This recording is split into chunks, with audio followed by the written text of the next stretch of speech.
திருப்பதியில் உள்ள புகழ்பெற்ற கோதண்டராமர் திருக்கோவிலில் பிரம்மோற்சவ விழா வெகு சிறப்பாக நடைபெற்றது. சோழ மன்னர்கள் காலத்தில் கட்டப்பட்டு சுமார் 1000 ஆண்டுகள் பழமை வாய்ந்த திருப்பதி ஸ்ரீ கோதண்டராமர் திருக்கோவிலில் ஆண்டுதோறும் பிரம்மோற்சவ விழா வெகு சிறப்பாக நடைபெறுவது வழக்கம். அதேபோல் இந்த ஆண்டு பிரம்மோற்சவ விழா கொடியேற்றத்துடன் தொடங்கியது. இதையடுத்து பெரிய சேஷ வாகனத்தில் உற்சவ மூர்த்திகள் எழுந்தருளி நகரின் முக்கிய வீதி வழியாக உலா வந்து பக்தர்களுக்கு அருள் பாலித்தார். தொடர்ந்து சுவாமிக்கு சிறப்பு பூஜைகள் நடைபெற்றன. ஈரோடு மாவட்டம் பெருந்துறை அருகே இருசக்கர வாகனம் மீது கார் மோதி விபத்துக்குள்ளானதில் 2 வாலிபர்கள் சம்பவ இடத்திலேயே பலியானார்கள்.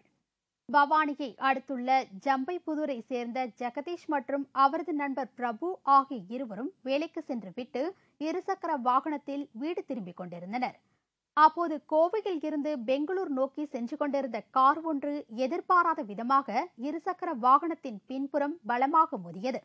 இதில் ஜெகதீஷ், பிரபு ஆகிய இருவரும் தூக்கி எறியப்பட்டு சம்பவ இடத்திலேயே பரிதாபமாக பலியானார்கள். காரில் பயணம் செய்த 2 பேர் பலத்த காயமடைந்து தனியார் மருத்துவமனையில் அனுமதிக்கப்பட்டுள்ளனர். இவ்விபத்து குறித்து பெருந்துறை போலீசார் வழக்கு பதிவு செய்து தீவிரமாக விசாரணை மேற்கொண்டு வருகின்றனர்.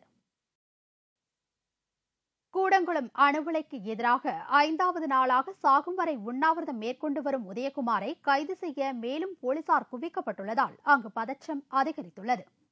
கூடங்குளம் அணு உலை செயல்பட தமிழக அமைச்சரவை தீர்மானம் இயற்றதை அடுத்து அங்கு பணிகள் வேகமாக நடைபெற்று வருகிறது. மத்திய மாநில அரசுகளின் இந்த நடவடிக்கை அப்பகுதி மக்களை ஆச்சரியத்தில் ஆழ்த்தியது. இந்த தகவலை அடுத்து சாகும் வரை உண்ணாவிரதம் மேற்கொண்டு வரும் உதயகுமார் மற்றும் அப்பகுதி மக்கள் மத்திய மாநில அரசுகள் தங்கள் உணர்வுகளை புரிந்து கொள்ள மறுத்து வருவதாக தெரிவித்தனர். ஏற்கனவே உதயகுமாரை கைது செய்ய போலீசார் தீவிரமாக நடவடிக்கைகள் மேற்கொண்டு வரும் நிலையில் மேலும் ஏராளமான போலீசார் கூடங்குளத்தில் குவிக்கப்பட்டதால் பதற்றம் எழுந்துள்ளது. மேலும் இடிந்தகரை மற்றும் அதனை சுற்றியுள்ள பகுதி மக்களுக்கு தேவையான அனைத்து அத்தியாவசிய பொருட்களையும் கடல் வழியாக படகு மூலம் கொண்டு செல்லப்படுகிறது. இதுகுறித்து இடிந்தகரையில் இருந்து நமது செய்தியாளர் தரும் கூடுதல் தகவலை இப்போது கேட்கலாம். கூடங்குளம் அணு உலை அமைப்பதை கண்டித்தும் அதற்கு ஆதரவு கொடுத்த மாநில அரசை கண்டித்தும் 5வது நாளாக உண்ணாவிரத போராட்டம் இடிந்தகரை புனித லூர்து அன்னை ஆலய வளாகத்தில் நடைபெற்றுக் கொண்டிருக்கிறது. அணு உலை எதிர்ப்பு போராட்ட ஒருங்கிணைப்பாளர் உதயகுமார் மற்றும் உறுப்பினர் புஷ்பராஜன் ஆகியோர் சாகும் வரை உண்ணாவிரதம் இருந்து வருகின்றனர். இவர்களுக்கு ஆதரவாக இடிந்தகரை பொதுமக்கள் கடலுக்கு மீட்பிக்க செல்லாமல் பெண்கள் உட்பட அனைவரும் ஆலய வளாகத்தில் வந்து அமர்ந்துள்ளனர். ஊர் முழுவதும் தண்டோரா போட்டு யார் சமையல் செய்ய வேண்டாம், இங்கே வந்து சாப்பிட்டுக் கொள்ளலாம் என்று சொல்லுவோம். அனைவரும் சிறுவர்கள் கை குழந்தைகள் அழைத்து திருவிழாவிற்கு அழைத்து செல்வது போல் அழைத்து வந்துள்ளார்கள். மேலும் இப்பகுதியில் 144 கடைபிடித்து உள்ளதால் ஆதரவு தெரிவிக்கும் மற்ற கடலோர மீனவ மக்கள் கரை மார்க்கமாக வர அவர்களுக்கு சிரமம் இருப்பதால் அவர்கள் கடல் மார்க்கமாக இப்பகுதிக்கு வந்து இந்த போராட்டத்தில் கலந்து கொண்டிருக்கிறார்கள். மேலும் இப்பகுதி மக்களுக்கு உணவளிப்பதற்காக வரும் பொருட்களுக்கு தட்டுப்பாடு ஏற்பட்டுள்ளதால் கடலோர மீனவ மக்கள் தங்கள் படகுகளிலே அவருக்கு தேவையான அரிசி மற்றும் காய்கறிகளையும் கொண்டு வந்து இப்பகுதி மக்களுக்கு ஆதரவாக தங்கள் உதவியை செய்து வருகிறார்கள். இது மட்டுமல்ல, இப்ப போராட்டத்திற்கு ஆதரவாக மதிமுக பொதுச் செயலாளர் வைகோ மற்றும் சீமான் போன்றவர்கள் வருவதாக அறிவித்துள்ளதால் இப்போது அவர்களை எதிர்பார்த்து ஒரு எதிர்பார்ப்பாக இப்போது மக்கள் காத்துக் கொண்டிருக்கிறார். கூடங்குளம் அணு உலைக்கு எதிராக போராடிய மக்களுக்கு ஆதரவாளர் போல் காட்டிக்கொண்டு செயல்பட்ட ஜெயலலிதா தற்போது தீவிர போராட்டத்தில் ஈடுபட்டு வரும் தங்களை தீவிரவாதிகள் என்று கூறுவதற்கு உதயகுமார் தனது கண்டனத்தை தெரிவித்துள்ளார். ஈரோடு மாவட்டம் அந்தியூரில் அதிக அளவில் பயிரிடப்பட்டுள்ள பப்பாளி மரங்கள் ஆட்கள் பற்றாக்குறை காரணமாக பறிக்கப்படாமல் வீணாகும் அபாயம் எழுந்துள்ளது. ஈரோடு மாவட்டம் அந்தியூரை அடுத்த சென்னம்பட்டி மற்றும் வருவாச்சி உள்ளிட்ட கிராமங்களில் அதிக ஏக்கர் நிலப்பரப்பில் பப்பாளி பயிரிடப்பட்டு வருகிறது. தற்போது தமிழகத்தில் நிலவி வரும் தொடர் மின்வெட்டு காரணமாக பப்பாளி மரங்களுக்கு தேவையான தண்ணீர் கிடைக்காத நிலை ஏற்பட்டுள்ளது. மேலும் கூலி ஆட்கள் பற்றாக்குறை உள்ளதால் உரிய பராமரிப்பு பணிகளும் மேற்கொள்ள முடியாத நிலை ஏற்பட்டுள்ளது.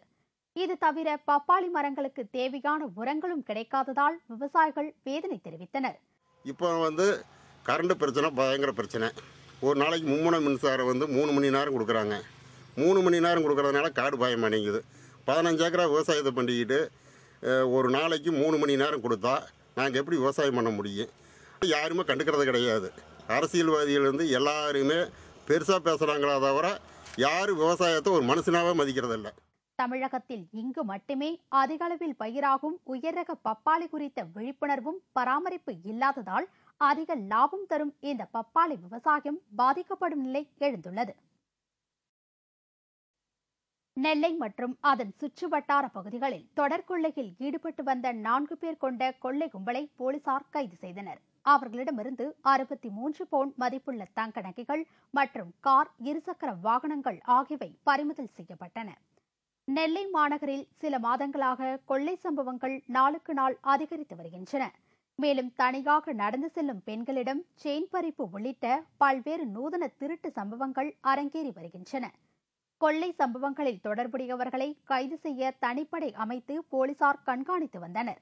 இந்நிலையில் பாளையங்கோட்டை பேருந்து நிலையம் அருகே சந்தேகப்படும்படி இருந்த 2 பேரை மடக்கி விசாரணை நடத்தியதில் அவர்கள் பல்வேறு இடங்களில் வழிப்பறி சம்பவத்தில் ஈடுபட்டது தெரியவந்தது. இதேபோல் அதே பகுதியில் சுற்றித் திரிந்த கொள்ளையர் 2 வரை போலீசார் கைது செய்தனர். அவர்களிடமிருந்து 18 லட்சம் ரூபாய் மதிப்புள்ள 63 சவரன் தங்க நகைகள், கார் மற்றும் இருசக்கர வாகனங்கள் பறிமுதல் செய்யப்பட்டது. இது 4 பேர் செக்யூர் பண்ணிட்டு ஒரு total 68 sovereigns 496 grams 68 sovereign 496 grams worth rupees 14,80,000 ஒரு ட்ரெக்கர் ஒரு 2 வீலர் டோட்டல் worth 3 lakhs அது ரிகவர் பண்ணோம். தமிழகத்தில் கடந்த சில மாதங்களாகவே கொலை, கொள்ளை, வழிப்பறி சம்பவங்கள் நாளுக்கு நாள் அதிகரித்து வருகின்றன. மேலும் பெண்கள் தனியாக நடந்து செல்ல முடியாத அசாதாரண சூழ்நிலை நிலவி வருவது குறிப்பிடத்தக்கது.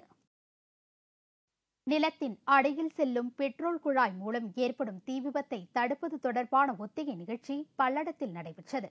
கேரள மாநிலம் கொச்சி வழியாக கோவை, திருப்பூர் மற்றும் கரூர் மாவட்டத்திற்கு நிலத்தடி வழியாக குழாய் மூலம் பெட்ரோல், டீசல் உள்ளிட்ட எரிபொருட்கள் கொண்டுவரப்படுகின்றன. இவற்றில் கசிவு ஏற்பட்டால் என்ன செய்ய வேண்டும் என்பது குறித்து விழிப்புணர்வு ஒத்திகை மாவட்ட ஆட்சியர் மதிவாணன் மற்றும் மாவட்ட காவல் கண்காணிப்பாளர் முன்னிலையில் தீயணைப்பு வீரர்கள் ஒத்திகை நிகழ்ச்சி நடத்தினர்.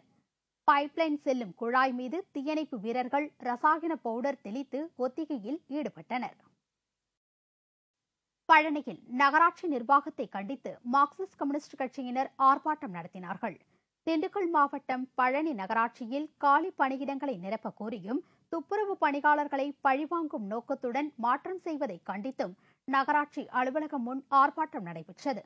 இதில் மார்க்சிஸ்ட் கம்யூனிஸ்ட் கட்சியை சேர்ந்தவர்களும் 100க்கும் மேற்பட்ட துப்புரவு பணியாளர்களும் கலந்து கொண்டனர். காஷ்மீரில் சக்தி வாய்ந்த கார்குண்டு வெடித்ததில் 4 பேர் பலியானார்கள், 12 பேர் படுகாயமடைந்தனர். காஷ்மீர் மாநிலத்தில் கடந்த சில மாதங்களாக அமைதி நிலவி வந்தது. இந்நிலையில் அங்கு மீண்டும் தீவிரவாதிகளின் அட்டூழியம் தலை தூக்கியுள்ளது. அனந்த்நாக் மாவட்டத்தில் உள்ள பிஜ்பெஹரா நகரில் நேற்று கார் ஒன்றில் வைக்கப்பட்டிருந்த சக்தி வாய்ந்த குண்டு பயங்கர சத்தத்துடன் வெடித்தது. இதில் 4 பேர் உடல் சிதறி பலியானார்கள், 12க்கும் மேற்பட்டோர் படுகாயமடைந்தனர். அவர்கள் ஸ்ரீநகர் அரசு மருத்துவமனையில் அனுமதிக்கப்பட்டனர்.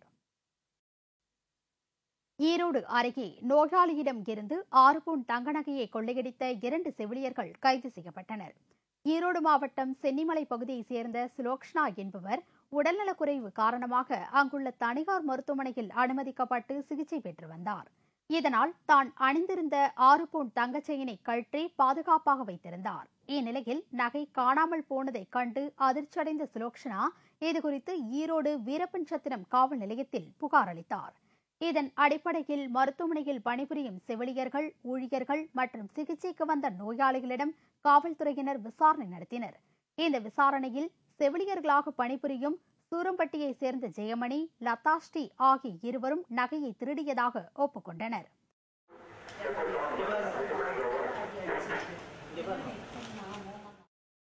இதையடுத்து இருவரையும் கைது செய்த போலீசார் அவர்களை நீதிமன்றத்தில் ஆஜர்படுத்தி பின்னர் சிறையில் அடைத்தனர். கிருஷ்ணகிரியில் இயங்கி வரும் அரசு மதுபான கடையை மூடி பொதுமக்கள் போராட்டத்தில் ஈடுபட்டனர். கிருஷ்ணகிரி மாவட்ட தலைமை அஞ்சல் நிலையத்திற்கு எதிரே அரசு மதுபான கடை ஒன்று உள்ளது.